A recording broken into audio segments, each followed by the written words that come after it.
Good afternoon.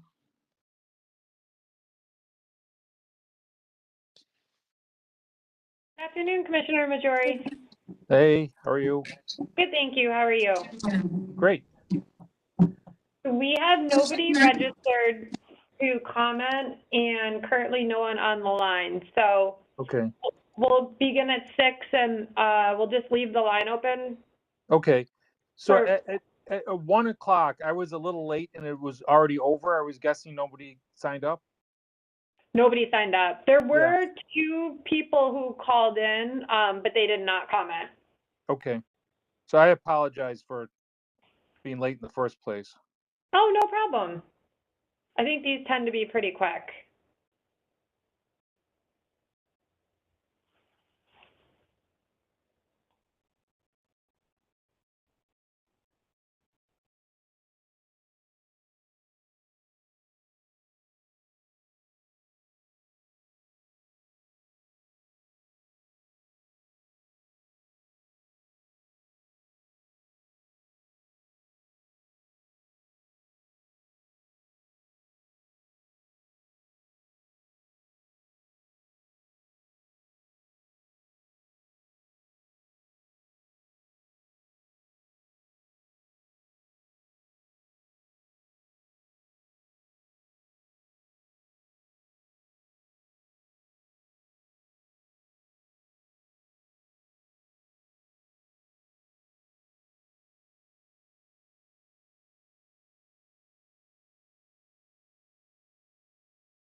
Howard, since nobody is currently on, I'm just going to go straight onto the record. Okay, let me know when you want to do. You want to do that right now? Yes, we'll go on Okay, the record now. Okay, one moment. Okay, we are on the record. Great, thank you. I call case 22C0358, petition of the North American Numbering Plan Administrator on behalf of the New York telecommunications industry for relief of the 716 numbering plan area. Good evening and welcome. My name is Lindsay Overton and I am an administrative law judge with the New York State Department of Public Service. We are here today for a public statement hearing that was noticed on August 24th, 2022. The hearing concerns a petition filed with the New York State Public Service Commission, which consists of 7 members, the chair, Rory Christian, and commissioners Diane Berman, James Alessi, Tracy Edwards, John Howard, David Valesky, and John Majori. We are fortunate today to have Commissioner Majori with us. Commissioner Majori, would you like to make any comments?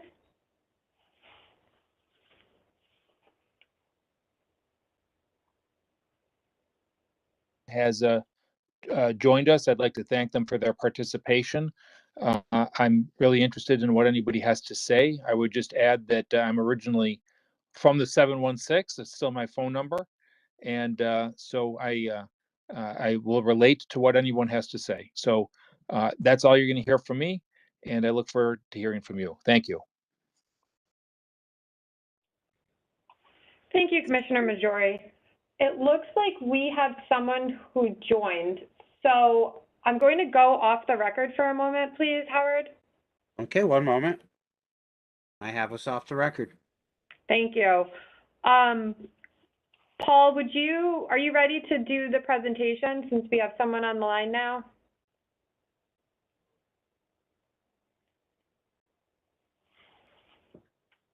Yes, I'm prepared to go. Great, thank you. So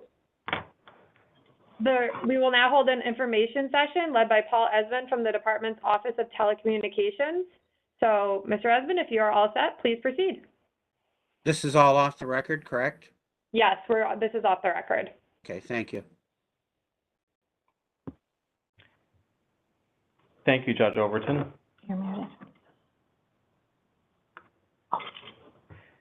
Let's get started. In June 2022, the North American Numbering Plan Administrator, or NAMPA, filed a petition advising the Commission that the 716 area code, which serves all or portions of Allegheny, Cattaraugus, Chautauqua, Erie, and Niagara counties, would exhaust its supply of central office codes by the second quarter of 2024.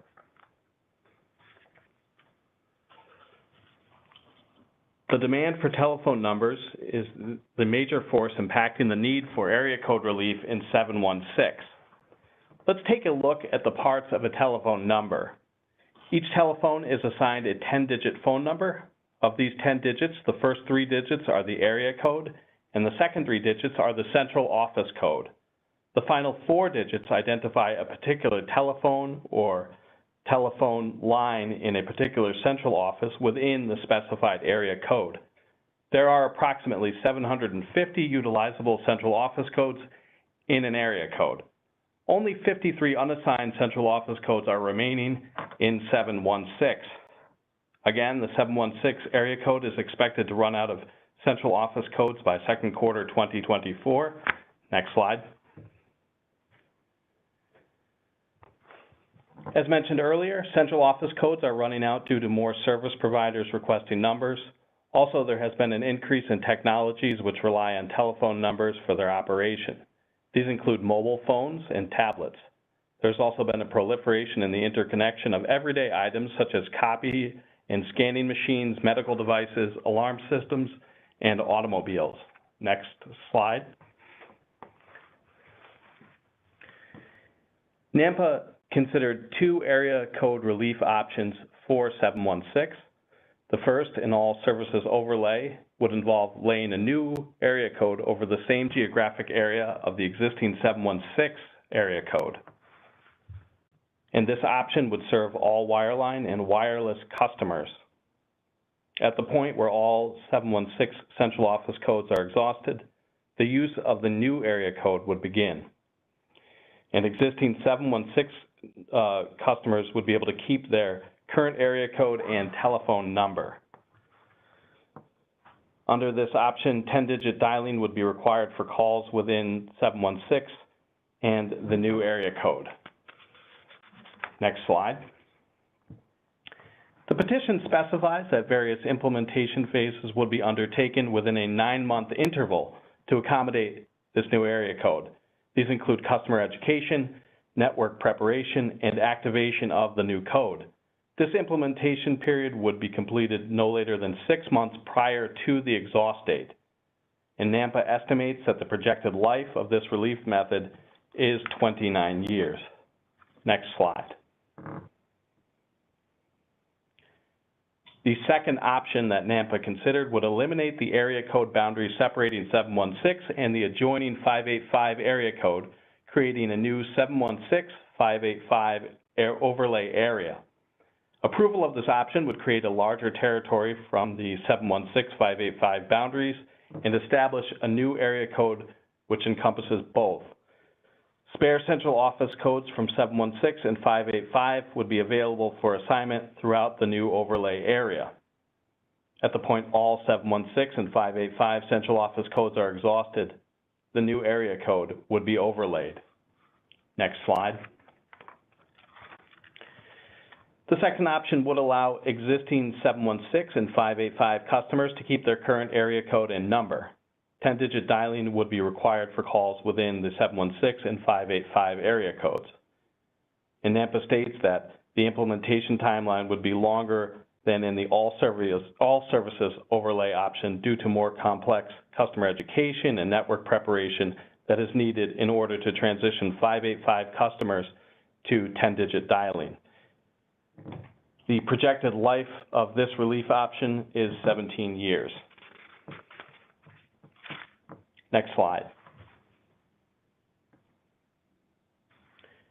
NAMPA recommends the first option, the all services overlay, as it has in previous area code relief cases due to the ease of implementation and the longer lifespan for relief. And this concludes staff's information session. Thank you for attending.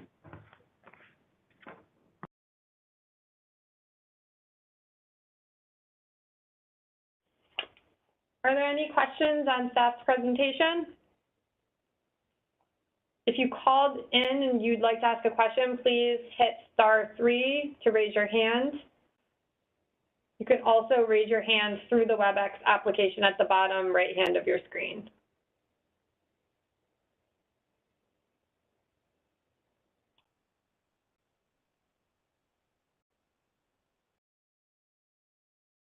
Judge, I do not see anyone who wishes to ask questions at this time.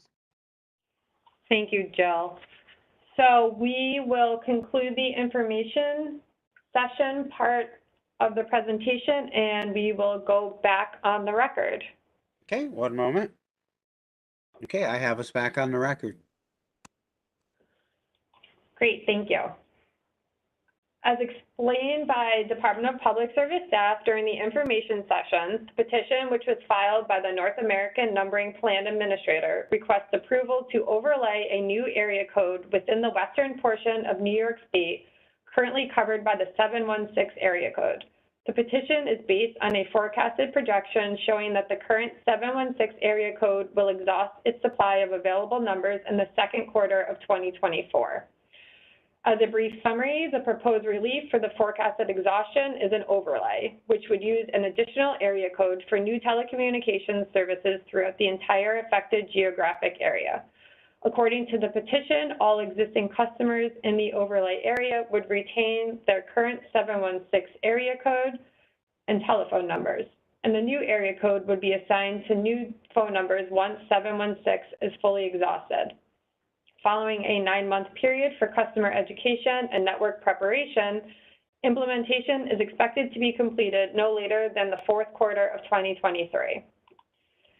Now I will explain the process that we are going to follow today. As I explained before, the purpose of this hearing is to provide you with an opportunity to comment on North American Numbering Plan Administrator's request to proceed with an overlay.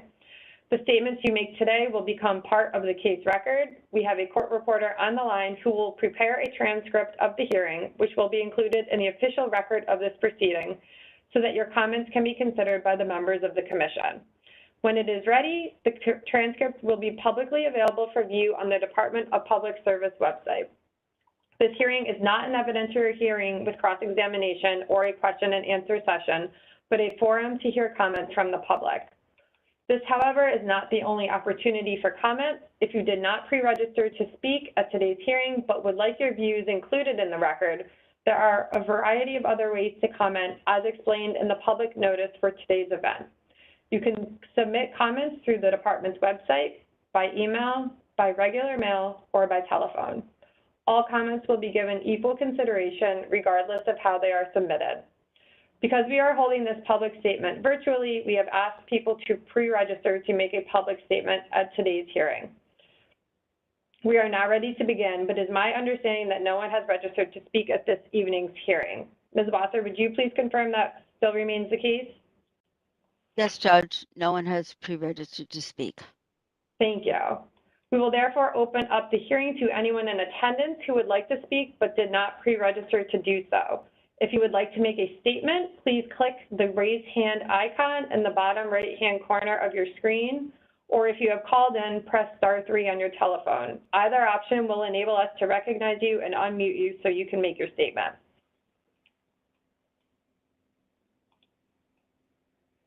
Once again, as the judge has indicated, if you are participating by computer electronically, please raise your hand so that I can locate you if you would like to speak. If you are a call-in user, please press *3 on your telephone keypad so we can identify you and call upon you. Thank you.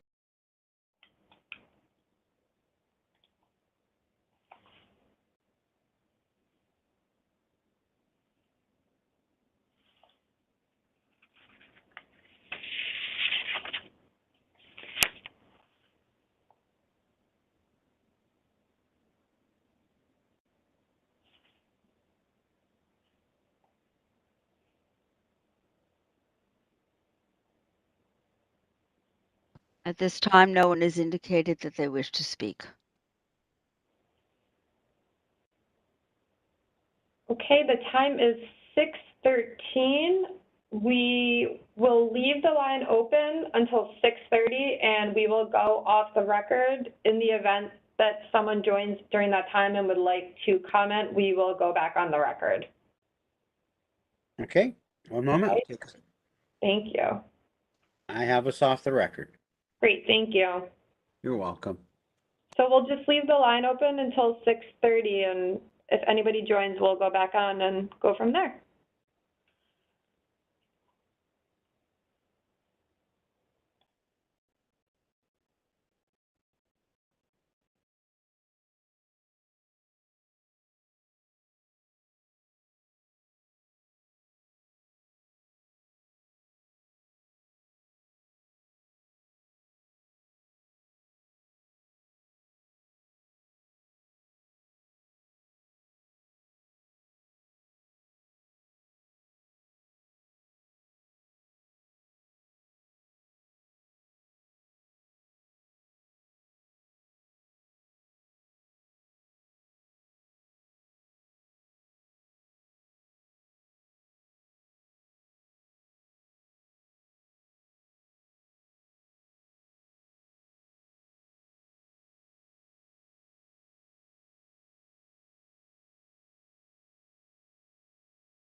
Howard, are you ready to go back on the record? I am. One moment, I'll put us back on the record. Thank you. Okay, we're back on the record. Okay, it is 6:30 PM and we are back on the record. No one else has joined the hearing. For the record, I would like to reiterate that the notice of public statement hearing was issued on August 24th, approximately 3 weeks ago, and no individuals pre-registered to speak. We have also opened up the floor to people in attendance today and have received no indication that anyone would like to provide a statement, so I'm going to close the hearing. I thank everyone for their interest here today. I also thank Commissioner Majori for participating, our Consumer Services Office for administering the session, and our court reporter. I would like to remind anyone listening that you may also submit comments by the other means described earlier and in the August 24th notice of public statement hearing. We request that these comments be submitted by September 18th to ensure timely consideration by the Commission. The public statement hearing is now concluded and we are now off the record. Okay, one moment. And I have us off the record. Thank Great. you. Good night. Thank you, everybody. Have a great